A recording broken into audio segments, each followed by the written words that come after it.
تو ہر مومن مرد اور عورت اس کے سامنے سجدہ ریز ہو جائیں گے، البتہ وہ لوگ باقی رہ جائیں گے جو دکھلاوے اور شہرت کے لیے سجدے کرتے تھے۔ وہ سجدہ کرنا چاہیں گے لیکن ان کی ریڑھ کی ہڈی کے من کے تختے کی طرح ہڈی بن جائیں گے، جس سے ان کے جھکنا ناممکن ہو جائے گا۔ تو بہرحال واللہ عالم کیا عالم ہوگا، اللہ سے دعا کرتے ہیں اسی آیت کو وسیلہ بنا کے اللہ تعالیٰ ہمیں خشوع خضوع کے ساتھ اللہ تعالیٰ نماز پڑھنے کی توفیق دے، سجدوں کی لذت لینے کی توفیق عطا فرمائے، آمین ثم آمین۔ آیت نمبر 43، نگاہیں نیچے ہوں گی، ان پہ ذلت و خواری چھائی ہوگی، حالانکہ سجدے کے لیے اس وقت بھی بلائے جاتے تھے جب صحیح سالم تھے، یعنی کہ جب صحت مند تھے، اللہ کی عبادت میں ان کو کوئی چیز مانے نہیں تھی، لیکن دنیا میں اللہ کی عبادت سے دور رہتے تھے۔ آیت نمبر 44، بس مجھے اور اس کلام کو جھٹلانے والوں کو چھوڑ دے، ہم انہیں اس طرح آہستہ آہستہ کھینچیں گے کہ انہیں معلوم بھی نہ ہوگا۔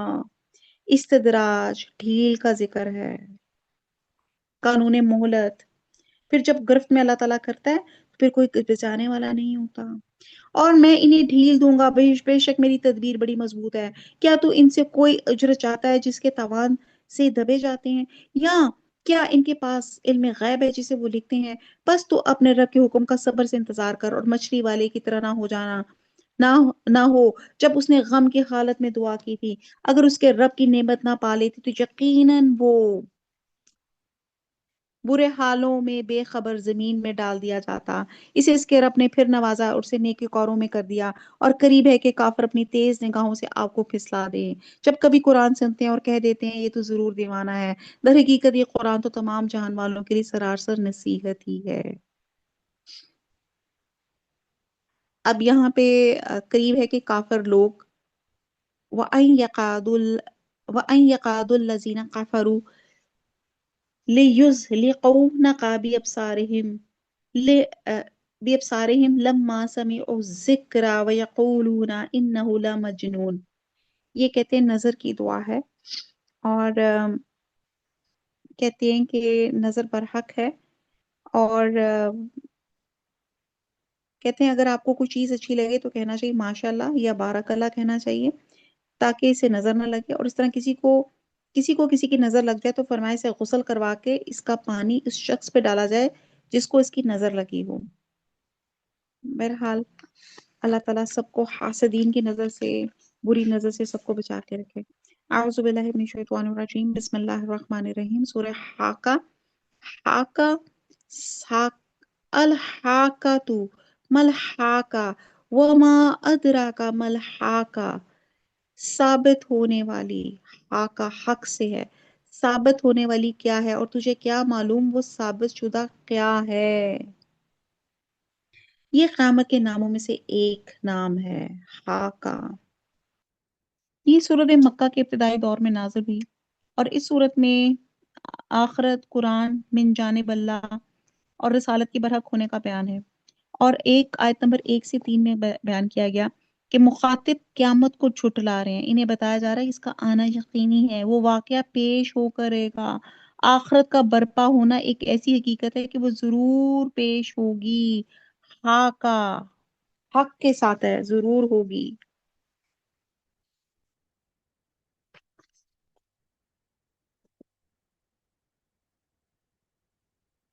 اس کھڑکا دینے والی کو سمود اور عاد نے جھٹلا دیا۔ طاغیہ، طاغیہ ایسی آواز جو حد سے تجاوز کر جائے، یعنی کہ نہایت خوفناک اونچی آواز، جسے قوم سمود کو ہلاک کر دیا گیا تھا، اور جس کے نتیجے میں سمود نے بے حد خوفناک اور اونچی آواز سے ہلاک کر دیے گئے، اور عاد بے حد تیز و تند ہوا سے غارت کر دیے گئے۔ آتیہ، اب اللہ تعالیٰ آتیہ سرسر پالے والی ہوا، اور آتیہ سرکش کسی کے قابو میں نہ آنے والی، یعنی کہ نہایت تیز و تند پالے والی اور بے قابو ہوا کے ذریعے سے حضرت ہود کی قوم ہلاک ہو گئی۔ اب اللہ تعالیٰ قیامت کی جس کو پکچرائزیشن اور اس کے جو ایلیمنٹس ہیں وہ بتا رہے ہیں کہ یہ ہوا جب چلے، اور جب اگر خوفناک چلے تو پھر وہ کیا نافرمان قوم کا انجام کرتی ہے، اور جسے ان پر برابر لگاتار 7 رات اور 8 دن تک مسلط رکھا، پس تم دیکھتے ہوئے لوگ زمین پہ اس طرح گر گئے جیسے کہ کھجور کے کھوکھلے تنے ہوں۔ یہ ان کی درازی قد کی طرف اشارہ ہے کہ بے روح جسم کو کھوکھلے تنے سے تشبیہ دی جا رہی ہے.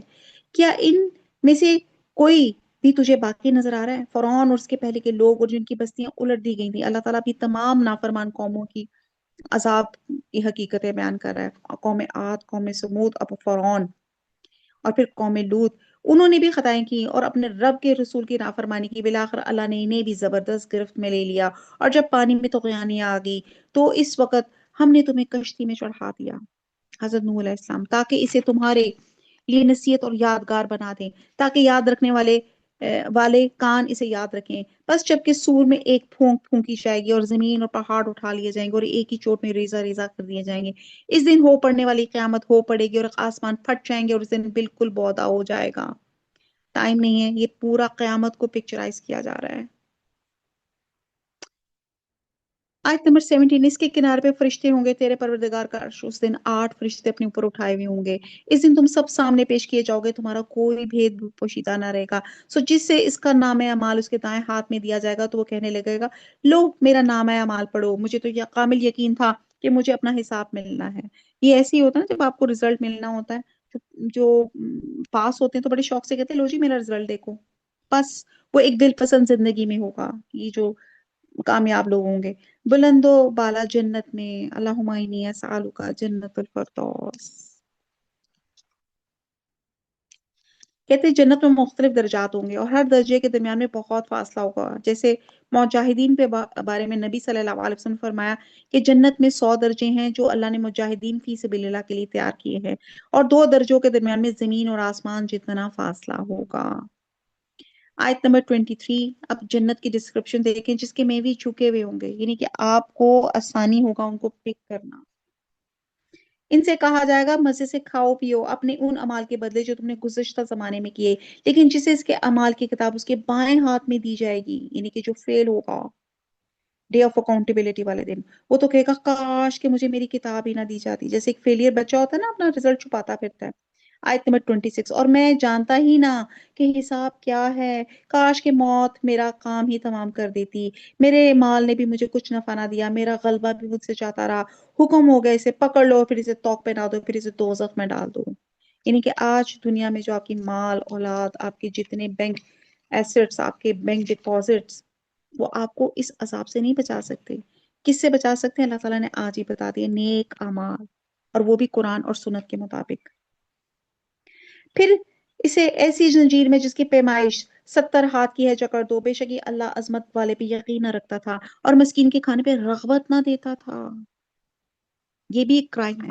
آیت نمبر 35، بس آج اس کا نہ کوئی دوست ہے نہ سوائے پیٹ کس کی کوئی غذا ہے، جسے گناہ گاروں کے سوا کوئی نہیں کھائے گا. بس مجھے قسم ہے ان چیزوں کی جنہیں تم دیکھتے ہو اور ان چیزوں کی جنہیں تم نہیں دیکھتے، کہ بے شک یہ قرآن بزرگ رسول کا قول ہے، یہ کسی شاعر کا قول نہیں. افسوس تمہیں بہت کم یقین ہے، اور نہ کسی کاہن کا قول ہے. افسوس بہت کم نصیحت لے رہے ہو. یہ تو رب العالمین کو اتارا ہوا ہے. اگر یہ ہم پر کوئی بھی بات بنا لیتا تو البتہ ہم اس کا دانہ ہاتھ پکڑ لیتے، پھر اس کی شہرک کاٹ دیتے، پھر تم میں سے کوئی بھی اس سے روکنے والا نہ ہوتا. یقیناً یہ قرآن پرہیزگاروں کے لیے نصیحت ہے. ہمیں پوری طرح معلوم ہے کہ تم میں سے بات اس کے جھٹلانے والے ہیں. بے شک یہ جھٹلانا کافروں پہ حسرت ہے، بے شک کو شبہ یہ یقینی حق ہے. پس تو اپنے رب عظیم کی پاکی بیان کر. الحمدللہ الحمدللہ الحمدللہ. سورہ معارج، یہ سورت بھی سورہ حاقہ کے بعد نازل ہوئی. اس میں قیامت اور آخرت کی خبروں کا مذاق اڑانے والے کفار کو تنبیہ اور نصیحت کی گئی. اور آیت نمبر 1 سے 4 میں بتایا گیا کہ کفار قیامت، آخرت، جنت اور دوزخ کا مذاق اڑاتے تھے اور مطالبہ کرتے تھے اگر تم سچے ہو تو ہمارے اوپر عذاب نازل کر دو، آسمان سے پتھر برسا دو. اللہ تعالیٰ کفار کو وارن فرما رہے ہیں کہ عذاب تم پر لازمی آئے گا، جب آئے گا تو کوئی اس کو ہٹانے والا نہیں ہوگا. اور نظر بن حارث بھی کہتا تھا نا، اللہ اگر برحق ہے تو آسمان سے پتھر برسا دو. تو اس کا جواب دیا جا رہا ہے کہ اللہ کا وقت تمہارے وقت سے بہت بڑا ہے. معارج، سورہ معارج ہے. معارج عروج سے ہے، سیڑھی اور اوپر چڑھنے میں عروج حاصل ہوتا ہے، بہت بلندیوں والا. انشاءاللہ تعالی یہ جہاں پہ آئے گا انشاءاللہ تعالی اس پہ بات ڈسکس کریں گے. اعوذ باللہ من الشیطان الرجیم، بسم اللہ الرحمن الرحیم. سعال سائل بعذاب واقع،